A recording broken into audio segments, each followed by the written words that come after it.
আসসালামু আলাইকুম বন্ধুরা, সবাইকে জানাই অনেক অনেক আন্তরিক শুভেচ্ছা। আজকে সুন্দর লাগলো, খুব ভালো লাগলো। কি নিয়ে আমি বলতেছি, আমাদের বিশ্বের মুসলমান কান্ট্রিগুলো সবাই যেখানে চুপ, আমার গাজা ফিলিস্তিনের পক্ষে কেউ মানে কোনো কথা বলতে সাহস পাচ্ছে না, ঠিক তখনই কলম্বিয়া প্রেসিডেন্ট আজ গাজার পাশে আছে, গাজার পাশে দাঁড়িয়েছে।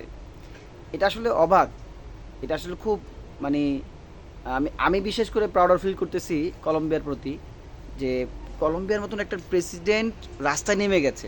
এবং কি সে প্রেসিডেন্ট জাতিসংঘে এমন বক্তব্য রেখেছেন যে ব্রাজিলের প্রেসিডেন্ট তাকে চুম্বন করেছেন। তো আমাদের মুসলমানদের কি ইমান ধ্বংস হয়ে গেল?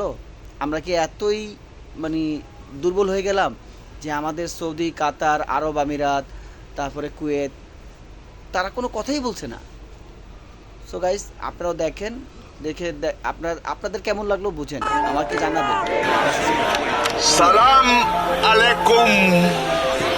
No puedo intervenir en política interna en Estados Unidos, pero mis palabras serán a la humanidad.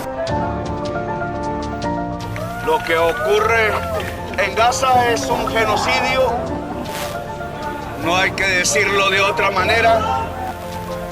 Es para desaparecer al pueblo palestino.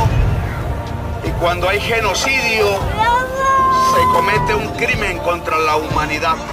Con el último veto que realizó Estados Unidos en el Consejo de Seguridad, se acabó la diplomacia. Y la humanidad tiene que responder, porque si no, Gaza se repetirá en todas las ciudades del sur.